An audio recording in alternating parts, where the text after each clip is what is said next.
The Panthers outlast the New York Jets 13-6 in the defensive mindset game. Slow game on the offensive side of the ball, but Bryce Young had a decent game, 15 to 25, 138 yards and a touchdown. Justin Fields gets benched in the third quarter. Third quarter.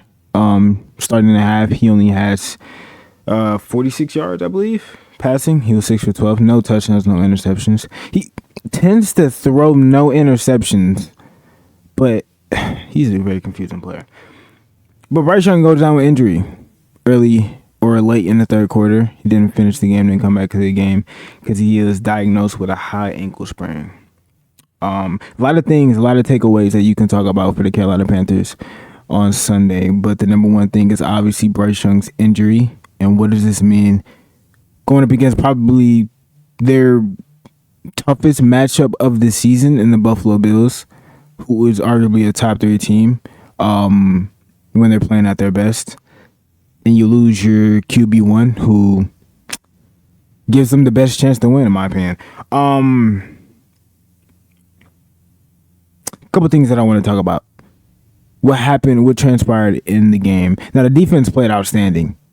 I mean, this is the second game that defense hasn't allowed a touchdown. And granted, they wasn't able to get pressure all season, right? I mean, they got some pressure against the Dolphins. They got a little bit of pressure against the Falcons, but none was able to actually get a sack. And then they was able to get pressure against the Jets. I think they got a season high 6 sacks. They came in with 5 sacks on the year, and they ended up with 6 sacks that entire game. You can say it's because of the New York Jets offensive line. You can say it's because Justin Fields holding the ball too long, or you can say it's just the New York Jets, a terrible team all around. I think all of those are a factor. But in the end, they was able to get 6 sacks on an NFL team. That's what matters. They was able to correct one of the mistakes that they have been making the entire season, and that is get pressure on the quarterback. I think they come into this game with confidence on their side. They're at home, and I think defense gives them a legitimate chance, especially with Buffalo Bills struggling. I mean, Josh Allen struggling. I think he had 2 picks against the Falcons, and he's been struggling. Don't know why. But he has been struggling to get the ball to his receivers. The offense has been struggling as a whole. And then the defense has been here and there. But this Buffalo Bills team is vulnerable right now. And the Carolina Panthers, this is why Bryce Young gives them the best chance to win. Because the Buffalo Bills are vulnerable. They can lose 3 straight. Because the Carolina Panthers are still undefeated at home, 3-0. And the Carolina, I mean, they have the best record in the NFL when it comes to home games. So you can't take this team lightly. But with Bryce Young going down, we don't know what to expect on the offensive side of the ball. On the offensive side of the ball, Bryce Young at home, I should have brought up his stats, but I don't think Bryce Young hasn't had a bad game at home yet.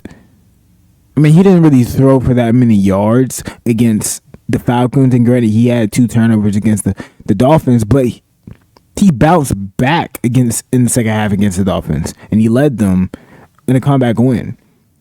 And then against the Dallas Cowboys, I mean, you can argue that, hey, if that ball doesn't get tipped by Ted, he plays a perfect game. Carolina Panthers don't ask him to do that much. Granted, with the weapons that he has, he does what he can do, honestly. And I'll talk about the weapons here in a second, but when you look at Andy Dalton doesn't have anything to lose. This may be his last, I don't want to say his last year, but very well be his last team in the NFL. I don't think he gets signed to another team because he's late 30s. He's not that viable of a backup quarterback. I feel like there's other better options out there. So this may be his last run. This may be his last start in the NFL. He doesn't have anything to lose. He's going to go out slinging. And that's either a great thing for the Carolina Panthers or a terrible thing. Because he's the type of guy to throw for 300 plus yards and 3 touchdowns. Or he's the type of guy to throw for 200 yards and 3 interceptions.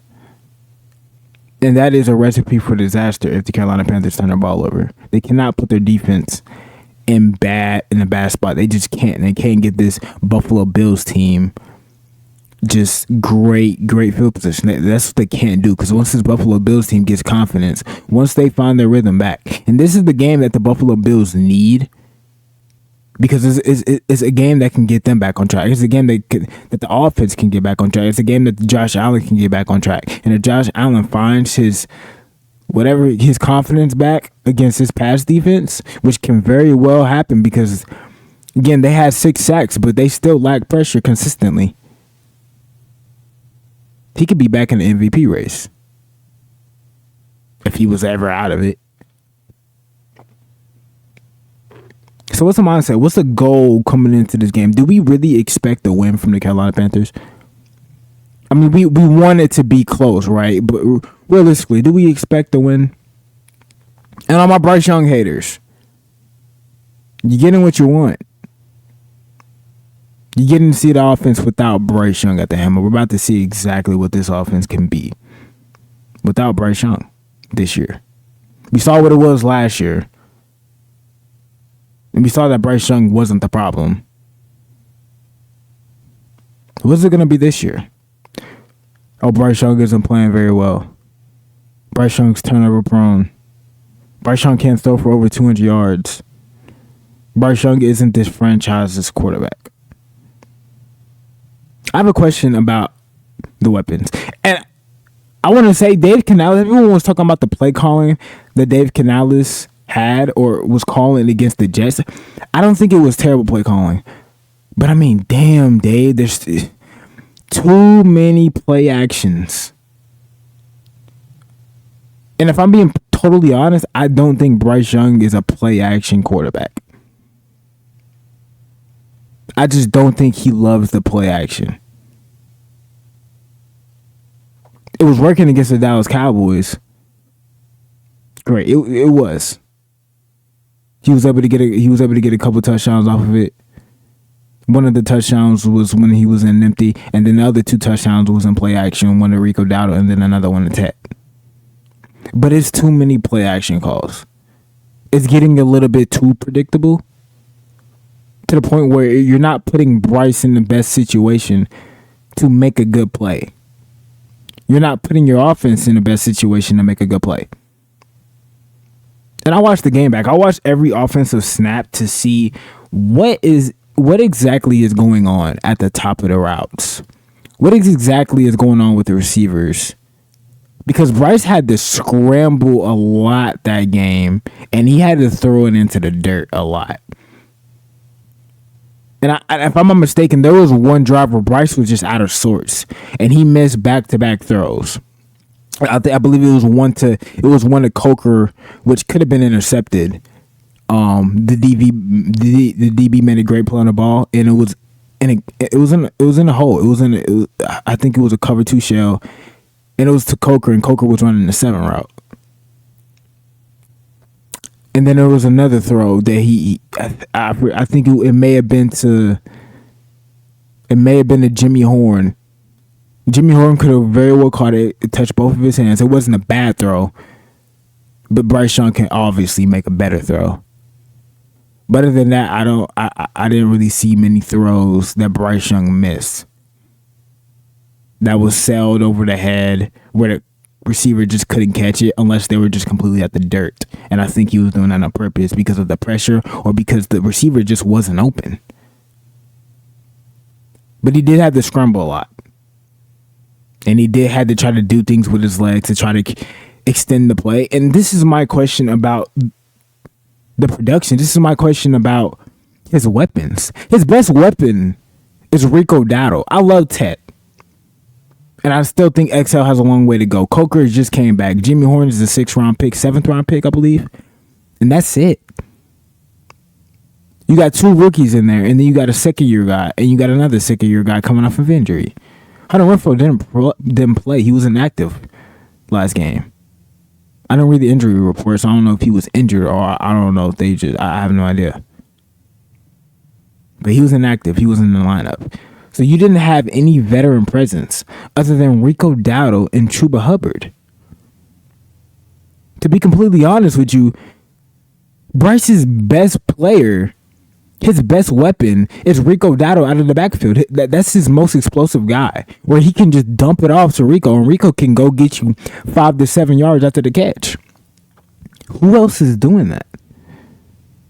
And again, I love Tet. I think Tet has a great potential. I think he can be a great receiver for the Carolina Panthers. But I was watching the Seattle Seahawks game the other day, and Jackson Smith-Njigba was making it too easy for Sam Darnold. He was making it too easy. And I was just thinking in my head, I'm like, why can't Bryce Young have that type of guy? Jackson is Jackson's Sam's safety blanket and his best guy at the same time. Because Jackson can play anywhere. He can play in the slot. He can play outside. He understands so much at the receiver position that he is just not limited to one spot at the X or the Y or the Z. He can play the A. And he knows how to sit in. He knows how to sit in those zones. And him and Sam are always on the same page. We don't see that with the Carolina Panthers. To be completely honest, Carolina Panthers don't have that. They don't have that elite route runner. They don't even have a great route runner. I don't even know if they have a good route runner. You can argue Hunter is good, but he's not running 10 yards down the field to get open. He's just not. So everything is limited to sub 10 yards. And I was watching Tet the other day, and I was watching the entire team. Against man coverage, they don't gain any separation at all. Now, unless I'm missing something, and please let me know. Please let me know. Let me be wrong. Unless I'm missing something, this receiver core does not get separation off of man coverage.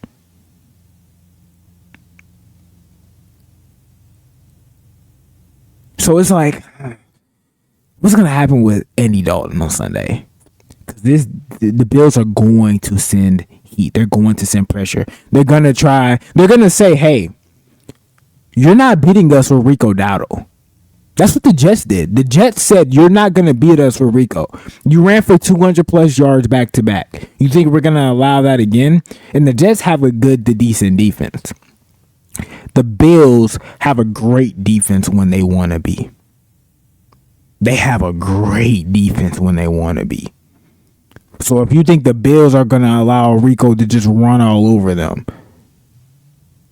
Carolina, you better strap up.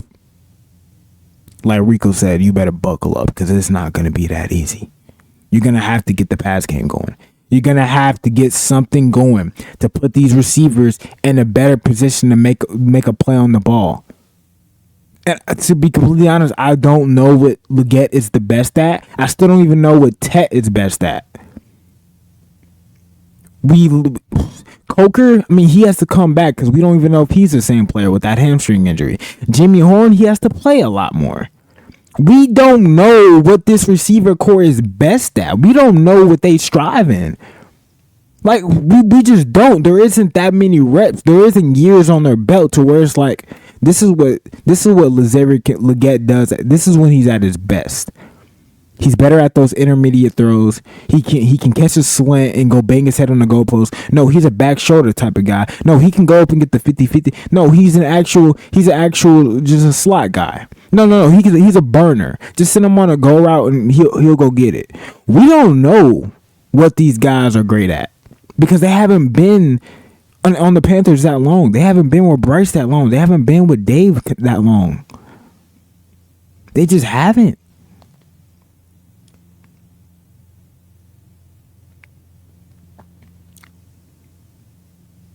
I already talked about what the expectation. Did I say what the expectation for Sunday is? I think I want to say, I guess the expectation for me on Sunday is just make it close. I would be extremely surprised if they come out with a win. I'm not going to be extremely surprised by Andy Dalton's play. I'm expecting him to either play great or play really bad. I don't expect the in between game. I just don't. Not from Andy Dalton. Not this late in his career. He's too much of a veteran to just have a mediocre game. Like, he knows too much. He's been here too long. So he'll either have a great game and he'll keep the Panthers in it, or he'll have a bad game and the Panthers are going to get blown out. It's gonna depend. It's gonna depend on the offense because the defense. I think the defense will play their butt off because they're at home and they're comfortable. And the Bills got to get confidence going, and it's gonna take a few drives for the Bills to get going. So I think the defense is gonna give the Panthers a chance, but the defense still may allow 20+ points. So you're gonna have to ask the offense to come out and put up some points, and I don't think it's gonna be Rico to be able to do that for you. And I definitely don't think it's Chuba. Love you, Chuba, but you're running back too, big dog. You're RB2. That's just how it is. Rico has to be the running back one. He has to get the most carries because he's just more explosive. I'm sorry. I can't put it any nicer. But in order for the Carolina Panthers to win this game, Andy Dalton has to be the guy. That's what they're going to do. They know Andy Dalton's going to play Sunday. They know he is. You're not about to throw Bryce Young to the fire. You're just not. So what the Bills are doing right now, they're going to say, hey, we're going to take Rico out the game, and we want to see what Andy can do. Go make him beat us. Andy, it's on you.